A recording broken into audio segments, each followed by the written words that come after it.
Cardi B said, what? Uh,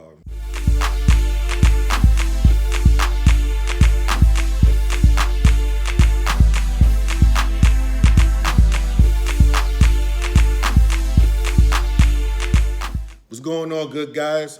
Chris Newton here, Chris Newton Real Estate, ChrisNewtonRealEstate.com. Follow me on Instagram, Twitter, at Chris Newton Real Estate. Instagram is New York's Agent.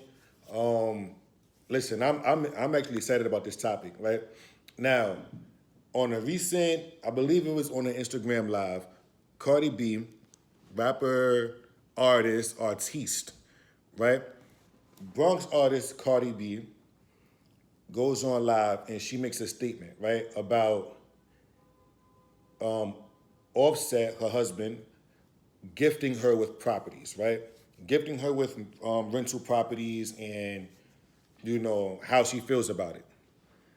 Now, the clickbait is Cardi B doesn't want properties, she rather Birkins, right? Now, she breaks it down in a good way where it's understandable as to what she's saying. So what she's saying is when you're dealing with rental properties, there's headaches that come along with that. As I've spoken about in a few videos, you run the risk of people not paying. So now let's say you bought it or finance, right? Financing means you used it from a bank, you got the funding from a bank, and let's say your interest is 3%, just a number, right? You have a 3% interest. With multifamily properties, there's something that investors look at is called cap rate, right? Cap rate, cap X, kind of the same thing. So what's a cap rate? Cap rate means capitalization rate. How much money am I getting back on a percentage for this house? How does that get calculated? The way you calculate that is you take the rents, right? You take the annual rents and then you divide that into the purchase price. Whatever that is, that's your capitalization rate, right? Now you minus that from the expenses, water, sewage, all of the stuff that comes along with that property. You minus your capitalization rate from the expenses. That number right there gives you your cap X, basically profit, right, after expenses. What else do you have to know about cap X? Cap X, cap rate, most of say cap rate, we don't know what you're talking about. Cap rate, you want your cap rate to be more than your interest, obviously, right? So now if your interest rate is 3%, you basically want a cap rate of anything above that, so you're not just breaking even when it comes to expenses, right? Now, when I mean expenses, I'm talking about your Jesus Christ, your mortgage, right? Your mortgage along with, your insurance, whatever, your PMI, everything, right?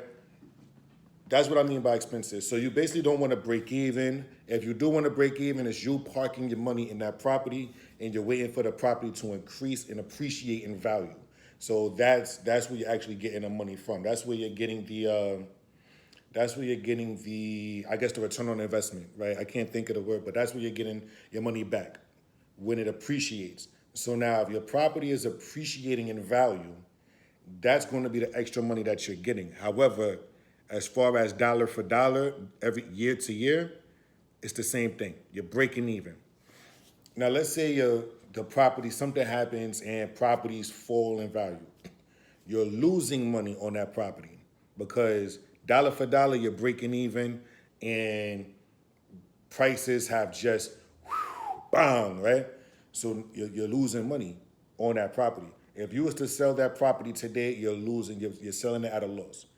So this is how you think about it. So now, you will want a cap rate as higher above your interest as possible. That's what you will want. So if you get a 6% cap rate, 7% cap rate, 8% cap rate, you're looking great. If your interest rate is, let's say interest right now, the time of this video is a little bit above 7 going into 8%. At the time of this video, at the time of the recording of this video, if your cap rate is under that 7% mark where we are right now, you're losing money on the property, dollar for dollar. Unless you say I got this property for a good price. When rates go down, I'm going to refinance, whatever. Cool. This is how investors are thinking, right? So this is what's going on with Cardi. So she's having this now. When those properties go unrented, you're losing money. When those properties are rented, however, the tenants are not paying the rent, you're losing money. You're losing tons of money actually, because you still gotta pay their gas.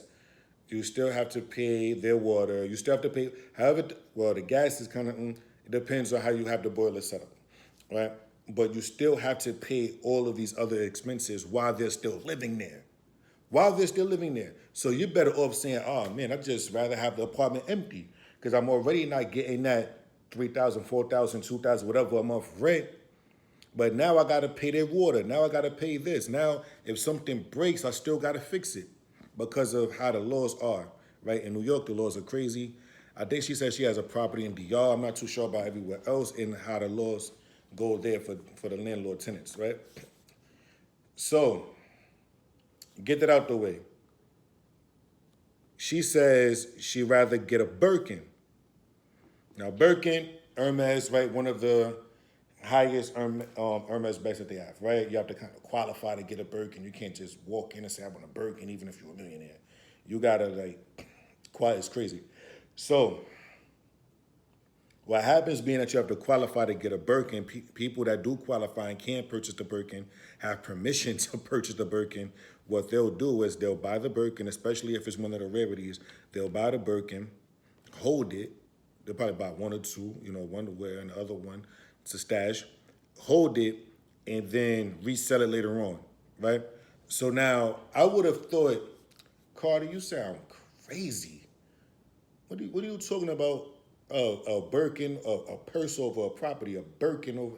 It's really a Birkin. It ain't a purse over a property. It's a Birkin over a burden, if you think about it.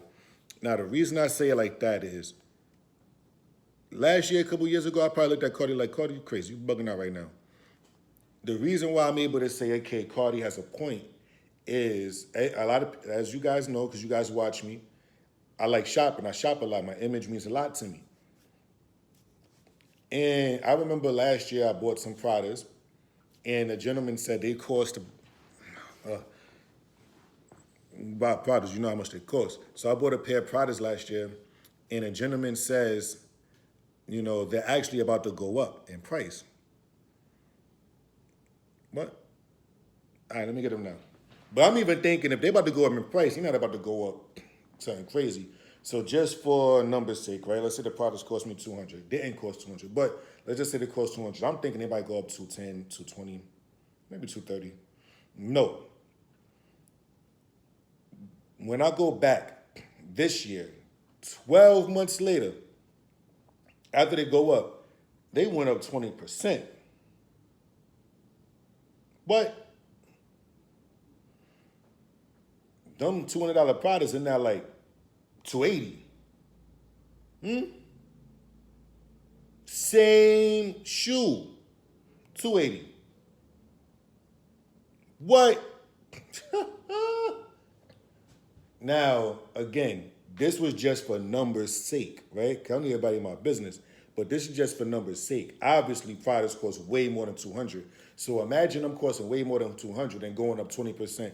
So now I had some Gucci's, and the same Gucci that I bought in the Gucci store, and they went up 20%. So now I'm talking to the people at all of these different stores. At the Gucci store, the Louis Vuitton store, and at the time of this video, I was there maybe a month and a half ago, 2 months ago, and I speak to them, and they say in February, they're going up another 20%.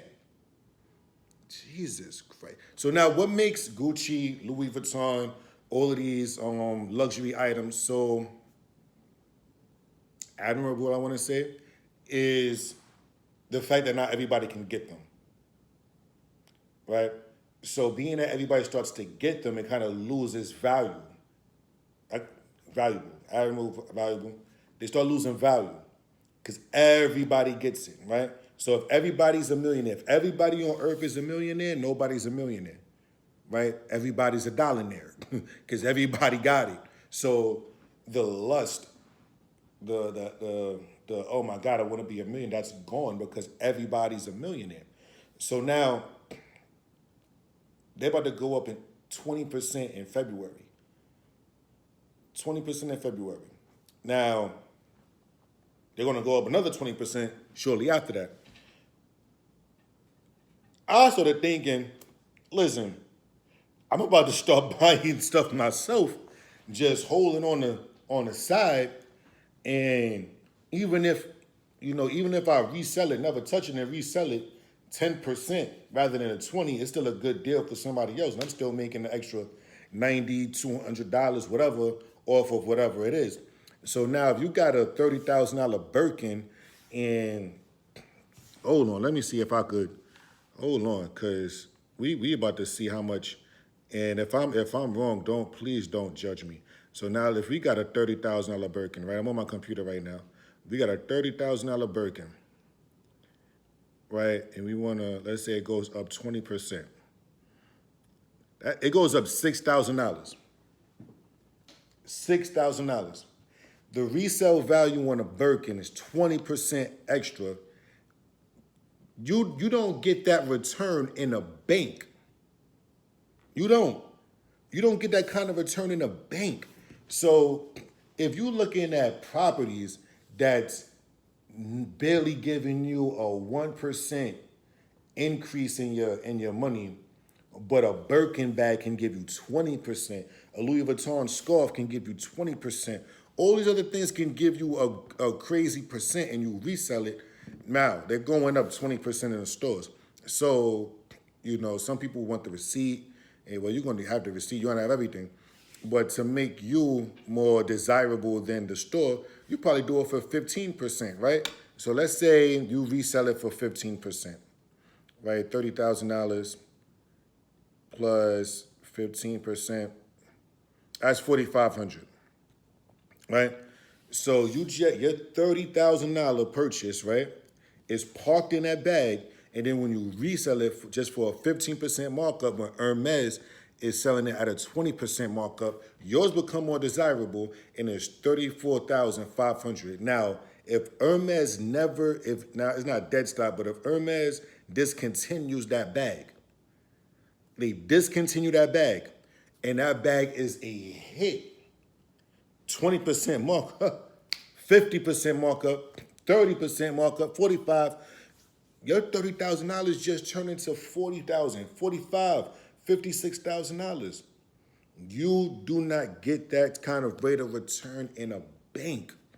You don't get that kind of rate of return in an IRA. You don't get that in a 401k. You don't get that nowhere, right? And it's less of a headache. So what Cardi is saying, for a bigger rate of return on a bag, like this bag has a bigger rate of return, percent-wise, than this property, nowhere near as much as a headache. I'd rather park my money in this bag rather than park my money in here. Now I got to worry about these tenants messing up everything. Now, your bag, let's say it's a $6,000 return on that bag or a $12,000 return on that bag, your property is going to be worth more. But even when you're selling the property, it's a tedious process. The bag is kind of, listen, I got this bag. You tell somebody that's in the culture, you know who to talk to, you know to trade bags with or to sell, to barter the bags with. And it's kind of a 1, 2, 3 thing. You don't have to sign this and sign this and sign that and do this and do that. No. I spent 30, give me my 30 back on top of another 10,000. I'd rather do that all day. My brain was already working like that. Cardi, I'm with you. I'm with you. You might, listen guys, y'all might hear other agents say, oh no, why would you do that? I understand. Cardi, I am with you. For real, I'm with you. Now, you still want the properties, yes, but as far as a hustle, as far as making that money, as far as the ROI, that percentage, I'd rather that. I started thinking, oh my God, all right, so what's the most selling products? The black ones, the white ones, the navy blue ones. What if I purchased 10 of those at $200 and just held them for a year? They don't went up by 20% and another 20%. If I go up by 20% and then 10%, it's still a deal for for whoever buys it. Whew, product store. Then it helps my points and it helps I did this and I did that. What? What? Now I got a history with Prada? But for free. I made money just for having a freaking account with Prada. Give me that over a Chase account. Give me that. But your bags become an asset. They say assets over liabilities. Your liabilities now become an asset if you do it the right way. It's kind of like with Jordans. All right, Cardi, I am with you. Like, comment, subscribe. Everybody tag Cardi, tell her Chris Newton Real Estate is with her. Later.